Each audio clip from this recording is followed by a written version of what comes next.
Assalamualaikum and greetings. We bid to our final year projects lecturer, T.S. Nursaidi Mahat, and other panel of lecturers. My name is Izon Hakimi, and I am the chairman of this company, TDream Consortium Sendirian Berhad from AP 116 6C. My name is Kostika Nasukam. I am the Chief Executive Officer of the company. My name is David Adam Nain Enak Matthias, and I am the Managing Director. My name is Jocelyn Janan Alis, and I am the Chief Financial Officer. My name is Nur Elisa Bikti Idris, and I am the Project Director.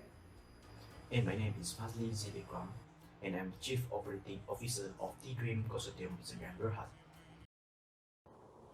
Assalamualaikum and greetings. I bid to final year projects lecturer, T.S. Nursaidi Mahat, and other panel of lecturers.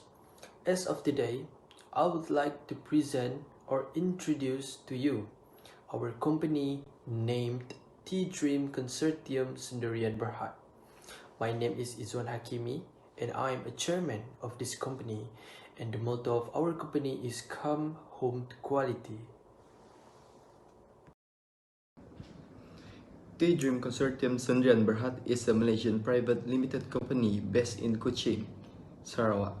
The company was formed by the chairman, Dato' IR Izwan Hakimi bin Tahir, and his business partner, Chief Executive Officer, the CEO of the company, Dato' Scholastica Anasekam. TDream Consortium Sendirian Berhad was incorporated on 4th of January 2012. In addition, the company is located at sublot 15 and 16 of lot 5680, block 17, Salak Land District, Laman Cenderawasih, Jalan Semariang, Petrajaya, 93050, Kuching, Sarawak. The core business of TDream Consortium Sendirian Berhad is project management, which includes the planning and control management, designing, budgeting, and the contract management. Therefore, our company has developed recognition and earned the trust of numerous clients and suppliers over the years, who attest to our organization's dependability, productivity, and standard of work. Moreover, this company is registered to Construction Industry Development Board, or CIDB, under grade G5 for category B, C, and E.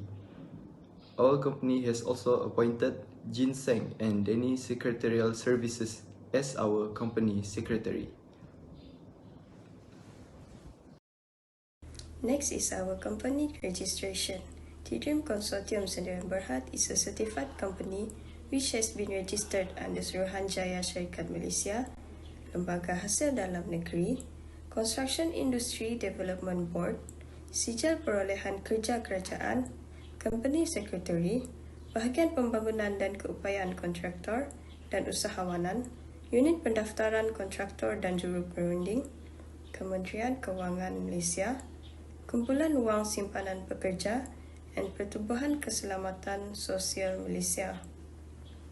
Through this process of registration, it involves many confidential documents in order to get the certificates from a lot of departments and approval of business TDream Consortium Sendirian Berhad. About TDream Consortium's vision and mission. Our company's vision is to be a successful developer company in acquiring brilliant construction works and services as a contribution of Malaysia's growing construction industry. Meanwhile, our mission to provide a teamwork of excellent construction strategies as well as maintain an efficiency of quality in infrastructure and facilities to satisfy clients. In this slide, I would like to present the TDream Consortium Sendirian Berhad's corporate structure and as well as board of directors. Firstly, the chairman of the company, which is me, Izwan Hakimi bin Tahir. Secondly is the chief executive officer and also my business partner, Dato' Scholastica Anasekam. As for the management department, the managing director of our company is held by David Adam Nain Anak Matthias, who will handle the department below him, namely the CNS Engineering Department, Contract Department, Administrative and Finance Department, and Human Resource Department. Next, our company Chief Operating Officer (COO) is held by Fazli Zil Ikram bin Bakar. He is also assists the Managing Director in handling the CNS Engineering Department. Other than that, the Chief Project Director, which is held by Datin Nur Elisa binti Idris, she will assist the Managing Director in handling the Contract Department. Finally, TDream's Consortium's Chief Financial Officer, held by Jocelyn John Anak Holis. She will assist the Managing Director in handling the Administrative and Finance Department and Human Resource Department. Moreover, in this slide, I will briefly explain regarding the shareholders of TDream Consortium Sendirian Berhad and the paid-up capital. As the data presented in this slide, the total amount of the paid-up capital is 1 million ringgit Malaysia. It is divided by 6 shareholders. The first one is the chairman, which is me, 30% with the amount of 300,000 ringgit Malaysia. The next shareholder is the CEO, which agreed to get 20% with the amount of 200,000 ringgit Malaysia, and that goes to the same with the managing director. Meanwhile, the COO's paid-up capital is 10% with the amount 100,000 ringgit Malaysia, and that goes equally with the Chief Project Director and Chief Financial Director. In this slide, also presents the pie chart that showing the shareholders paid up capital percentage.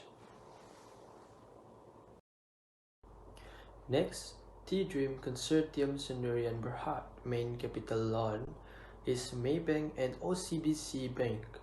From the data presented, both bank has equally divided percentage for authorized capital, which is 50% each.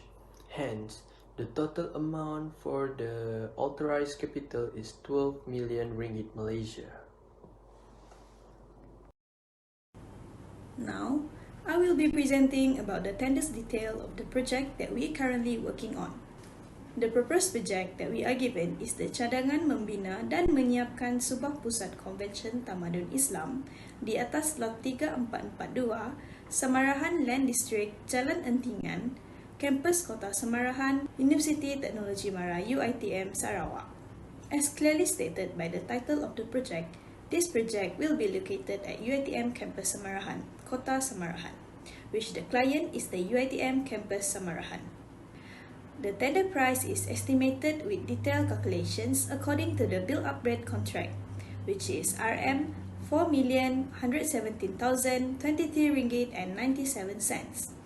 The project has been commenced on the 23rd of May 2022 and will be completed on 23rd of May 2024.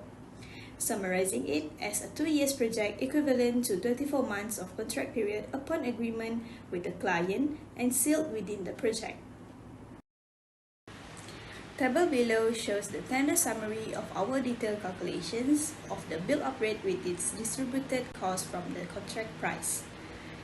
As stated, the contractual milestone is 231,332 ringgit. Next is preliminaries and general condition costing 1,092,621 ringgit and 40 cents. Next is the excavation works, that pricing 55,733 ringgit and 4 cents. Next, piling works amounting 154,577 ringgit and 61 cents. As for building works, costing about 254,843 ringgit.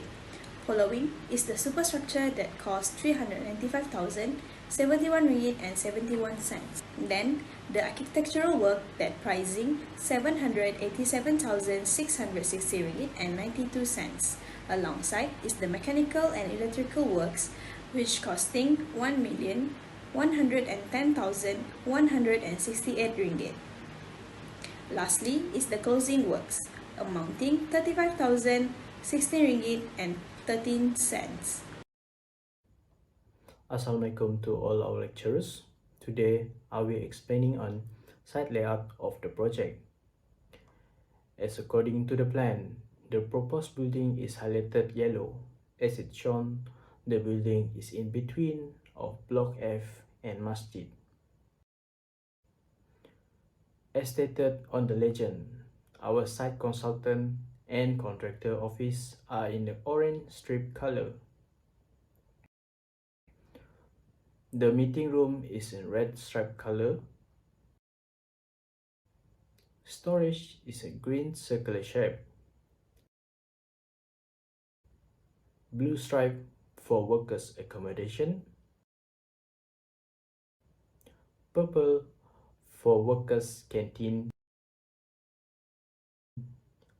Light purple for wash pit. Two spots for parking area, color in gray stripe. Guardhouse is in green stripe. Gray color are toilet. Blue for water tank. And dark blue for vehicle shade. And we're back. In this part, I will be presenting about Master Work Program, one of the project planning techniques that is frequently utilized in the construction industry for the purposes of planning, monitoring, and regulating of the progress of a given project is known as the Master Work Program.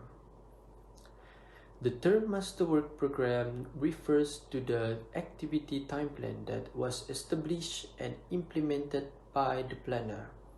This plan covers all of the activities and tasks, including labor and other economic resources, that together make up the entirety of the project's scope of works. The picture in the slide shows one of the methods used in Microsoft Project, namely arrow network diagram with critical path method. Moreover, this is the project planning using the Microsoft project prepared by the TDream Consortium Sendirian Berhad, which shows the planning cost, the duration, the start date and the finish date of the project cadangan membina dan menyiapkan pusat convention tamadun Islam. In addition, we are able to determine the critical tasks as well as the total slack or total float associated with each task by referring to the planned work program. Our company has aimed to the project to be finished within 24 months and below, and the total of planning cost is about 4 million ringgit Malaysia. The duration for each task start with contractual milestone 7 days, preliminaries works 41 days, excavation works 7 days, piling works 35 days, building works 79 days, superstructure works 161 days, architectural works 126 days, M&E works 151 days, and lastly closing works. It takes 3 days. The start date and the finish date is on 23rd May 2022 to 23rd May 2024. Next is Master Work Program. Gantt chart with the work progress of 12 months.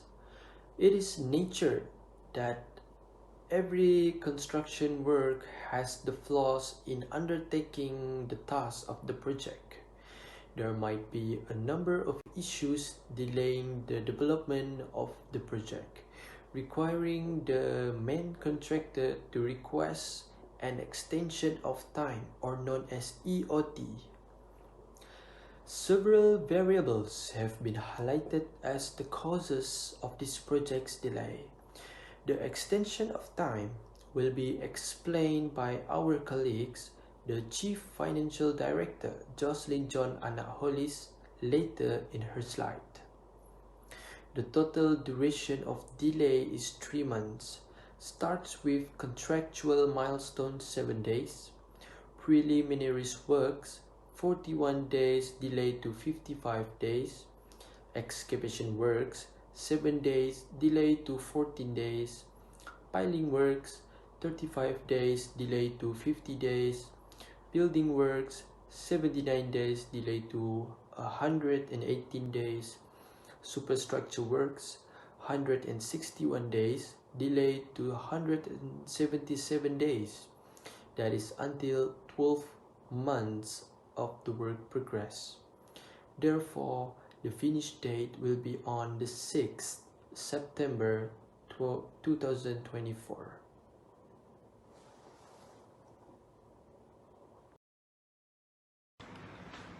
For my part, I will present you on our labor schedule, material schedule, plant and machinery schedule.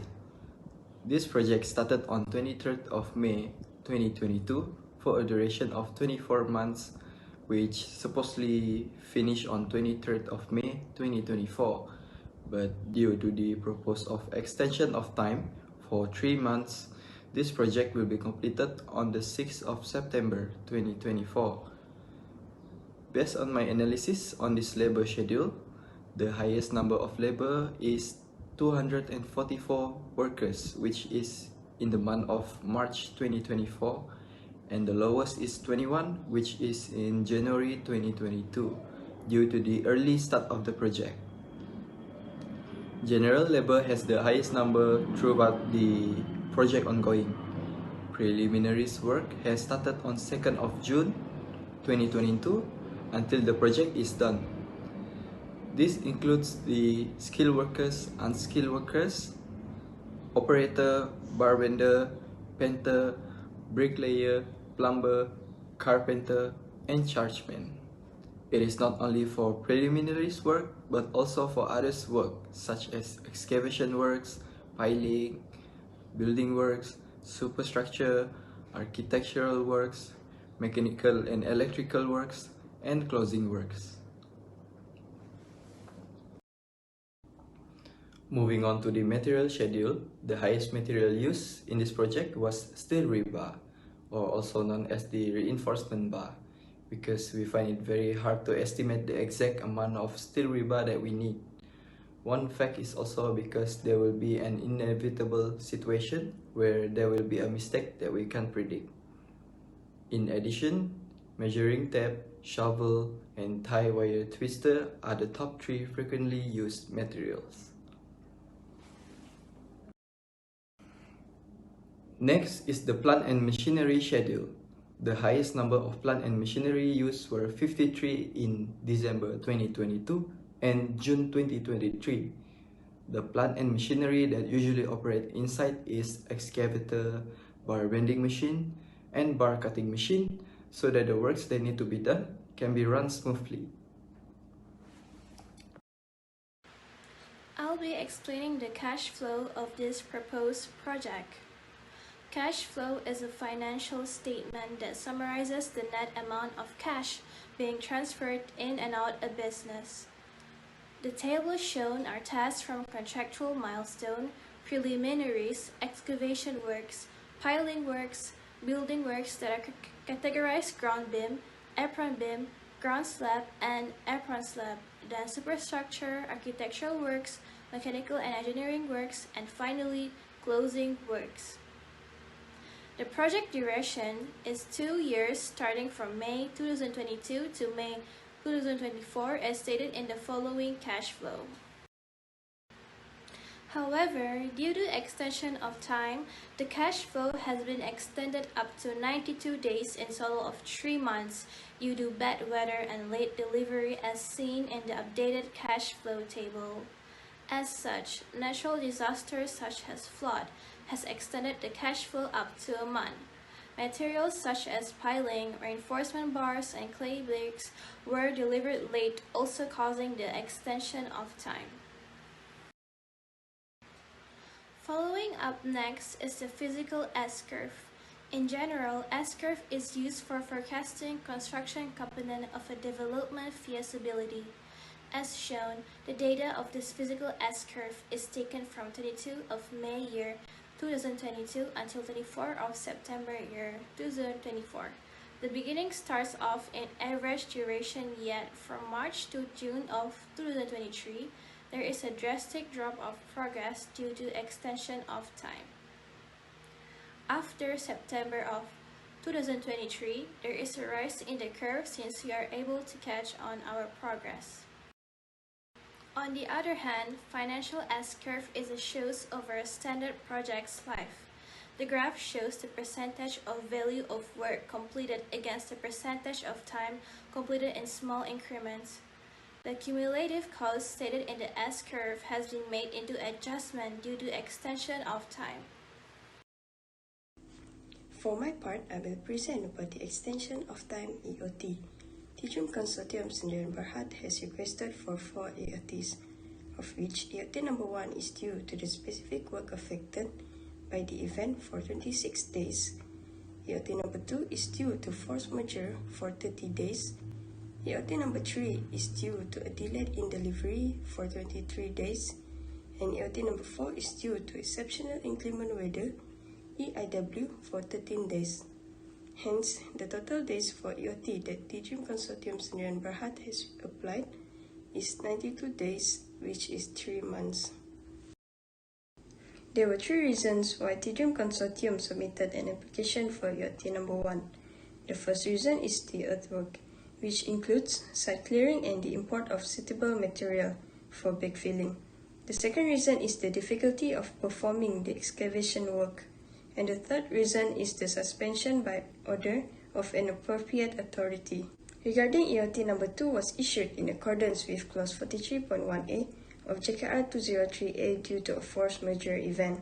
The flood is an event that is beyond the control of our company. For EOT number 3, the delivery delay was owing to the appointed subcontractors. There are 3 materials whose delivery was delayed. The first is RC square pile manufactured by the PCP Concrete Piles Sdn Bhd. The second is common clay bricks manufactured by Mokpo Brick Kuching Sdn Bhd. And the third is reinforcement bar manufactured by CH Rebar Sdn Bhd. Considering EOT number 4 caused by exceptional inclement weather EIW, the TDream Consortium applied under clause 43.1b, which is calculated based on the summary assessment of EIW in a day exceeding 10 mm for the preceding 10 years. Now I'll be presenting safety and health report. There are 9 reports of activities that have been undertaken. First is the safety toolbox, which will be briefed every Monday by the site safety officer. Second, the inspection of personal protection equipment PPE will conduct daily inspections to ensure that all workers on the job site are in possession of the proper PPE. Third, housekeeping is to ensure safety to both sites, working personnel, and the neighboring environment. Fourth is the site access to make sure that people and vehicles can safely enter and exit the site, as well as navigate around it. Fifth is fogging. The building site is fogged to eliminate any mosquito breeding found during the inspection and to remove or treat any potential breeding habits. This helps prevent dengue fever, a mosquito-borne disease, and mosquito reproduction, which contribute to its spread. Sixth is site boundaries. The site is fenced off and marked with signs. Permits to work, fences, barriers, or other forms of separation must be in place to protect construction workers from other people's dangers and to protect others from construction workers' hazards. Seventh is to provide welfare facilities, which facilities like toilets and washing stations are accessible at all times. Eighth is the site management and supervision. This ensures sufficient site supervision. Site managers and supervisors receive training to meet their safety and health duties. Lastly is fall protection. The workplace is meant to decrease the risk of people falling through floor or wall openings, of elevated work platforms or of overhead platforms. The table shows the recent accident report for our company. The overall number of accidents involving workers is 10, 2 falling from height, 2 sustained minor injuries, 1 signified major injury, 1 near miss, 1 possible dangerous exposure, and 3 falling materials and equipment. Since all these accidents occurred, our company has taken extraordinary care to improve our safety and health regulations. Now I'll be explaining on Site Safety Implementation Plan. First and foremost, the objective of the Site Safety Implementation Plan is to supply the workers with personal protective equipment (PPE), providing proper training for the workers to avoid injuries and fatalities on the construction site, and ensuring proper material handling and storage in appropriate way. This is our site safety signage plan. We have placed all signage around construction area. This is to make sure all the workers are alert and aware of the surrounding. Now, I will explaining on type of signage that been provided in the site. Assembly point signage. They are functioning to provide a safe location for the workers in case of emergency occur. Site safety signage. These signage act as a reminder for the workers to be prepared and alert while on the construction site. Hazardous area signage. This signage is used to define that everyone must be cautioned in this area to avoid injuries. Flammable signage. The symbol of signage informs that the area is represent substance that will ignite and burn in the air. Fire extinguisher signage. This signage will inform the workers that fire extinguishing device is in the area in case of small fire occur. Fire alarm signage. This signage shows that there's a device that will notify all workers and visitors if emergency occur. First aid box signage. This signage indicates that emergency first aid kit is nearby. No authorized signage. This signage will notify pedestrians and drivers that the area is not permissible. Next is the progress photograph of the project. The picture below shows the concreting work for a column. This is the removal of formwork for the column. Once that is done, construction and installation formwork for upper roof beam is initiated. Then, the reinforcement bar for upper roof beam is installed. Next is the concreting work for upper roof beam. Lastly is the removal of formwork for upper roof beam.